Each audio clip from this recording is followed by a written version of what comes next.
The Eyes of the Killer Robot by John Bellairs, Chapter 12. A hush fell over the room. Fergie stood watching the robot with Johnny's head propped up in its hands. The professor's mind was racing. He was trying to remember the name of the thing you were supposed to use to control the robot, and then it came to him. "The key!" he exclaimed, turning to the old man. "Sloan, you detestable wretch! Where is the key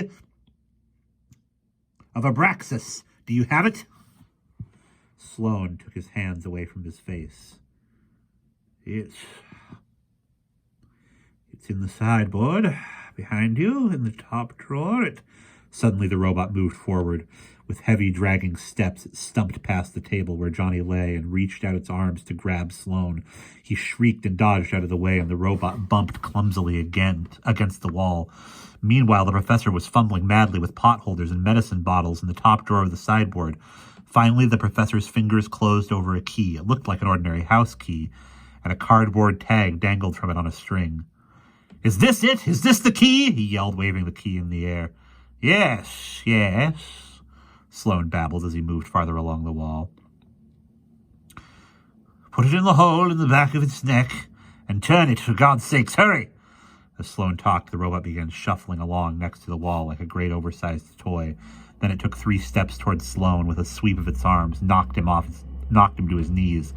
With the key in his hand, the professor began to sneak up behind the robot. He was horribly afraid that the thing would turn on him, but it was not interested in anyone but Everest Sloan. Seizing Sloan by the shoulders, the robot picked him up and slammed him against the wall.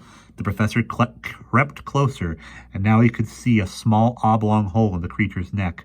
It was just above his shirt collar. With a sudden leap, the professor reached up, plunged the key into the hole, and twisted it. The robot stiffened, and its arms fell to its sides. It turned halfway round, and then fell to the floor with a loud metallic clatter. The professor and Fergie looked down, and as they watched, the robot's body shimmered and wavered. The human form melted away, and there lay a shiny aluminum man in his metal baseball uniform. As the professor was trying to figure out what to do next, Sloan made a dash for the door. "Hey!"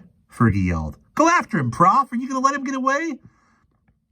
"He can run all the way to the St. Lawrence Seaway for all I care," growled the professor. "We'd better get Johnny back to the car. Maybe we can find a doctor in Stark Corners who will be willing to look him over. Let's get a move on." Quickly, the professor glanced at the corpse-like metal statue that stood in the corner of the room.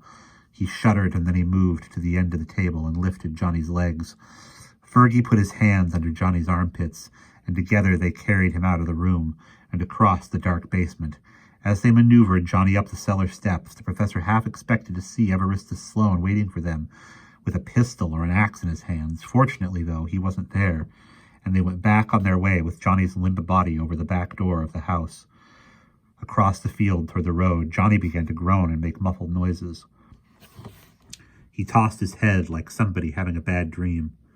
"Thank God," breathed the professor. "The way he looked, I thought he was 3/4 of the way towards death. Hang on, my boy, hang on. We're going to get help for you as soon as we can." A little while later, the professor and Fergie were sitting in the waiting room of the doctor's office. They had taken Johnny to the first doctor they could find, a Dr. Smethers, who lived in a large Victorian house on the main street in Stark Corners. The doctor had been a bit annoyed when Fergie and the professor banged on his door late at night, but as soon as he saw there was a real emergency, he got to work. He had been examining Johnny for a long time, and Fergie and the professor were starting to get impatient. The longer they waited, the more they worried about Johnny.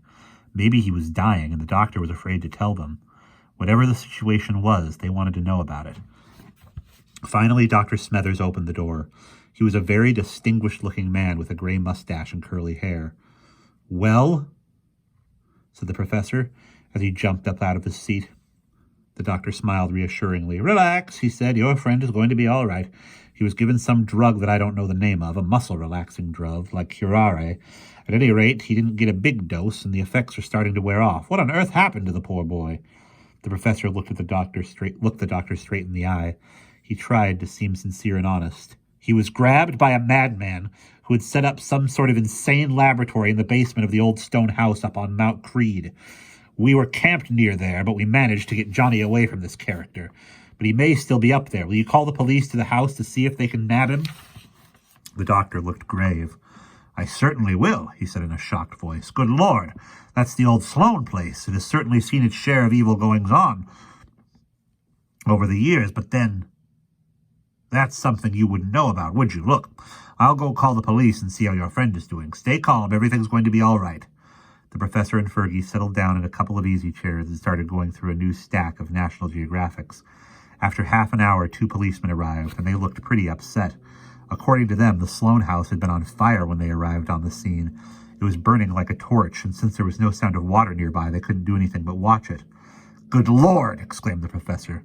"So the old place is gone. I'll bet one of those oil lamps got upset.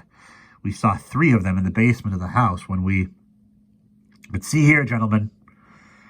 Dr. Smethers must have told you on the phone about the things that happened to us up at that house." "He told us something," said the taller policeman as he reached into his shirt pocket for a pen and a pad of paper. "But we'd like to get some kind of statement from you. Are you ready to give us one?" The professor sighed unhappily.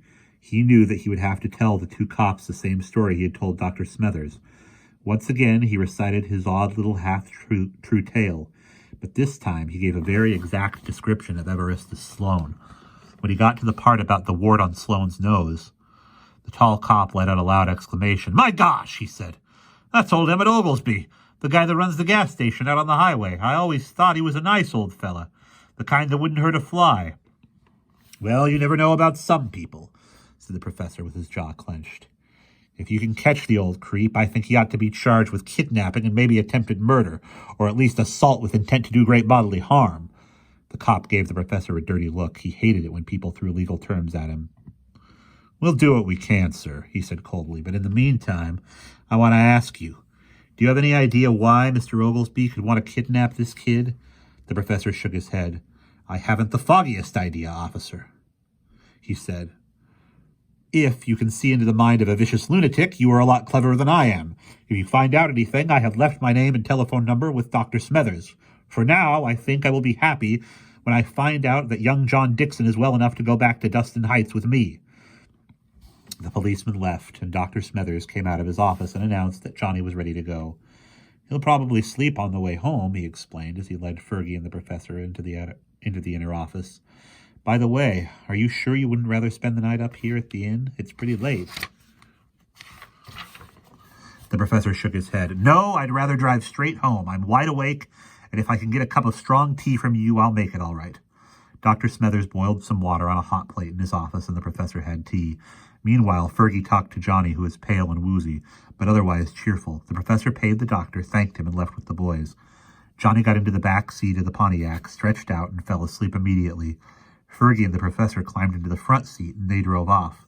To Fergie's surprise, the professor did not head toward US 302, which would have taken them home. Instead, he went the other way, on the road that led toward Mount Creed. "What are you up to, Prof?" asked Fergie, who was beginning to get alarmed. "Aren't we supposed to be heading home?" "We will be heading home eventually," said the professor, as he swerved off onto the mountain road. "But I will not be able to rest until I find out if Sloane rescued his 2 robots and the magic key before he torched the house. You don't have to come along. In fact, I want you to stay in the car with John until I return. I won't be gone long, so don't worry." The professor drove up the road. They passed Sloane's car, which had been shoved off into a deep ditch by the policeman, and kept going until they reached the place where the road became impossibly bumpy and rocky. The professor got out, and Fergie heard the trunk lid slam. By the light of the setting moon, he saw the professor stalk up the road with the jack handle clutched firmly in his fist. Time passed. After half an hour, the professor returned. His hands and face were smudged with soot. There were burn holes on his shirt and trousers, and he was scowling hatefully. "Did you find out anything?" asked Fergie as the professor climbed into the driver's seat. Angrily, the professor slammed the car door and shoved the jack handle into Fergie's hands. "Do I look as if I found out anything?" he snapped. "No! The house is still smoldering, and all the timbers and some of the stone walls have fallen into the basement. The place is still glowing like a blast furnace. Maybe we can come up here again in a few days after the fire has burned itself out." And with that, he shoved the key into the ignition and started the car. As the professor was turning the car around, Fergie glanced at Johnny, who was still sound asleep in the back seat. Then he peered out the window at the dark mountain that loomed above them. "It's too bad you couldn't get into the old dump," he muttered glumly. "But look, Prof, are you sure you can drive all the way home without falling asleep at the wheel? It's a pretty long way to go." "Oh, I'll be all right," said the professor, shrugging. But I would like to ask a favor of you. Would you sing 98 Bottles of Beer on the Wall? You know the song the Boy Scouts sing on long bus rides? Fergie laughed. Yeah, sure, I'll sing it. But would you mind me asking why? Not at all, said the professor. It's a song I hate, and if I'm annoyed, I'll stay awake till we get home. Any more questions? No, then start singing. We've got a long way to go. And that is the end of chapter 12.